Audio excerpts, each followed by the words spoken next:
A lot of times you're going to be finding yourself designing a table in such a way which is highly customized. Take a look at this example that I'm working with.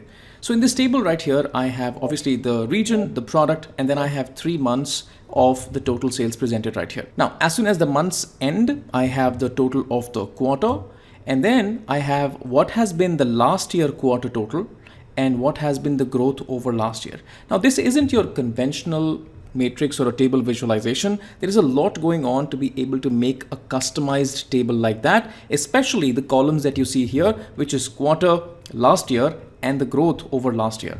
How do you do such a thing? We'll find out in this video together. All right, let's go.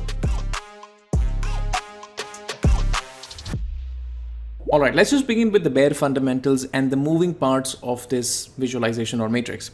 So here, if you take a look, we have the table visual. In the table visual, we have rows. In the rows, we have 2 different items or 2 different slicers, not slicers, what do you call it? Dimensions. So we have a region here, which is coming from my sales table. We have the product here, which is coming from the products table. Those are the 2 items in the rows of the table. And then in the columns of the table, you can see that we have the month here, which is obviously coming from the calendar table. And then alongside the months, we also have 3 custom calculations, which is nothing but the calculation for the quarter, the calculation for the last year, and the calculation for the growth. Now, these obviously are calculation groups. If you don't really know how to work with calculation groups, I have done an extensive video on calculation groups. You should definitely take a look. That'll help you get started with calculation groups, but I will take you through how I have set up the calculation group. All right, so the calculation group here, the months here, and obviously apart from the table visual itself, we have a slicer here that gives me the optionality to take a look at any of the 3 calculations that I have. So at the moment, I have total sales shown up in my table. I can change that to total units, or I can change that to commission, and the numbers change and the things change obviously as per that. And a standard slicer here for calendar and the quarter, and I can play around with the slicer as well. Nothing that complicated. Once we've understood the bare elements of the table and the matrix visual, we will build those elements one by one, understand what are the calculations behind it, and then put them together, and we'll get something like this. All right, first off, let's just start with a blank table visual right here, which is where I have the region and the products, like I said, and a standard month dimension from the calendar table dragged in my table right here.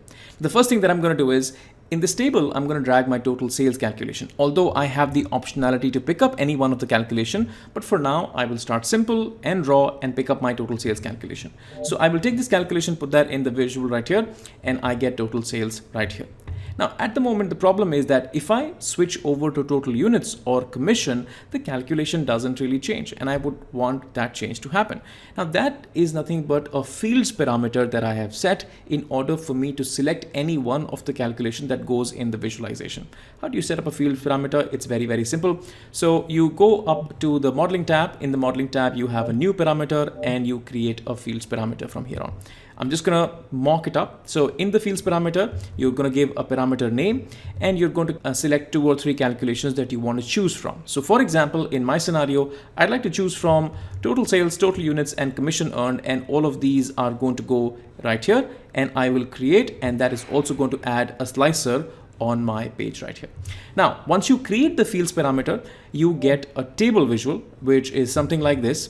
And I can use the table visual, especially the calculations column of the table visual, to display the name of the calculation. So you can see that obviously this gives you the name of the calculation, but you will also have to drag that in your visualization. So I'm going to cancel out the total sales that I just dragged a while ago. I'm going to cancel that out, and instead I'm going to drag the fields parameter calcs column. So that goes in here, and that is now going to give us the ability to switch between any of the 3 calculations. So I can switch to total units or commission and total sales. The next problem that I have to solve is, after I have had the 3 months and the total of the 3 months, I would like to place 3 more customized calculations, which is only going to be at the total level. So obviously this is the quarter total, then I would like to have the last year total, and then I'd like to have the growth percentage as compared to the last year. Now, these calculations are not going to be done at the month level, they're only going to be done at the total level. How do we do such a thing? That is going to be done using calculation groups. All right, let's just go over to Tabular Editor and we'll fire up the calculation from there. As of now, there is no provision of making calculation groups in Power BI natively. Microsoft is probably working on that and they will come up with that soon. But as of now, you can't do that. You have to use an external tool. I'm using Tabular Editor 3. You can also use Tabular Editor 2. Tabular Editor 3 is paid, but it's well worth the price. For now, I will use Tabular Editor 3. The things that I do in Tabular Editor 3 are going to be similar in Tabular Editor 2. All right, once my Tabular Editor is opened up, what I'm going to do is I'm going to start to fire up a calculation group. So how do you create one? So right click on the tables, create a calculation group. I've already done that, so I'm not going to duplicate that. And the name of my calculation group is custom table calculations.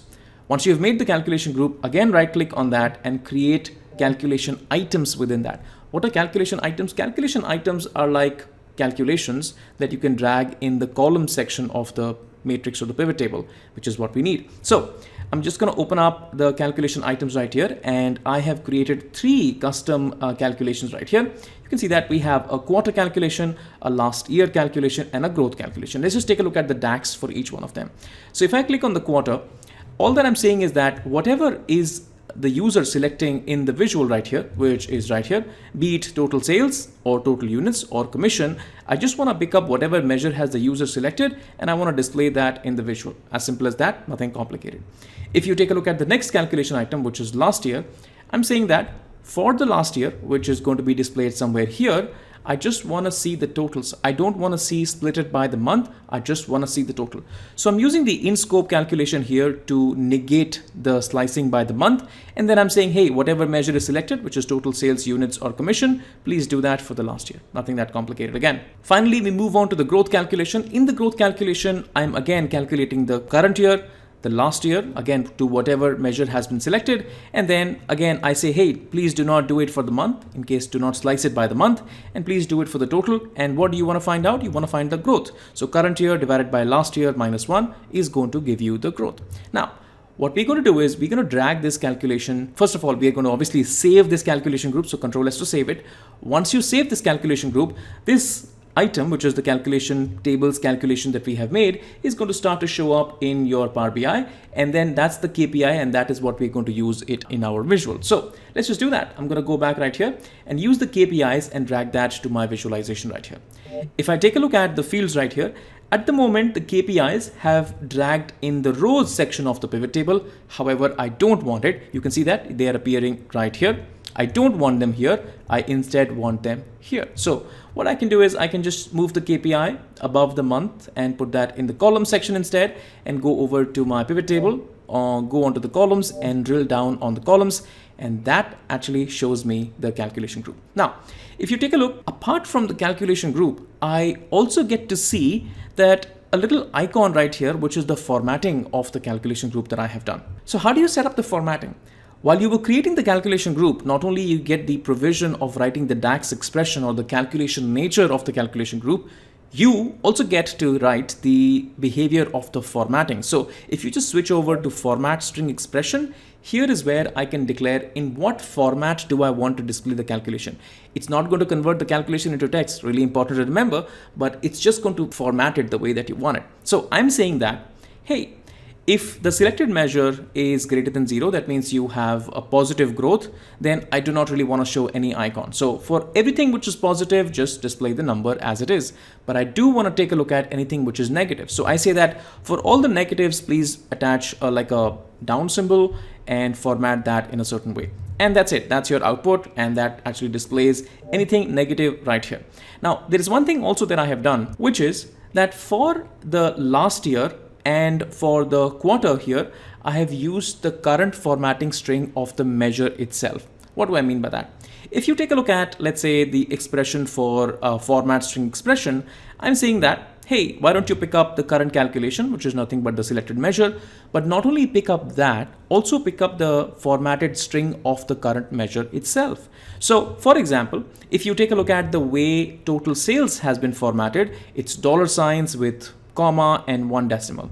But if you take a look at the total units, you're going to see that they are units and there's no $ or 1 decimal and things like that. So this happens because we use the selected measure format string in the calculation group. Save it, close it, run it, and that's what you're going to get.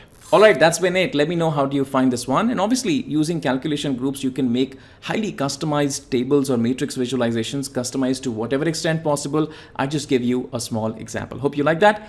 In case you have a question around this one, please feel free to drop in a comment. and I will be glad to reply. Before you go, I'd like to give a big shout out about my DAX and my Power Query training courses. In case you're a beginner and you would like to learn the fundamentals really well, and you need the confidence to solve more harder and difficult problems even of your own data, I would highly recommend that you please take a look at my courses. It is going to be super awesome.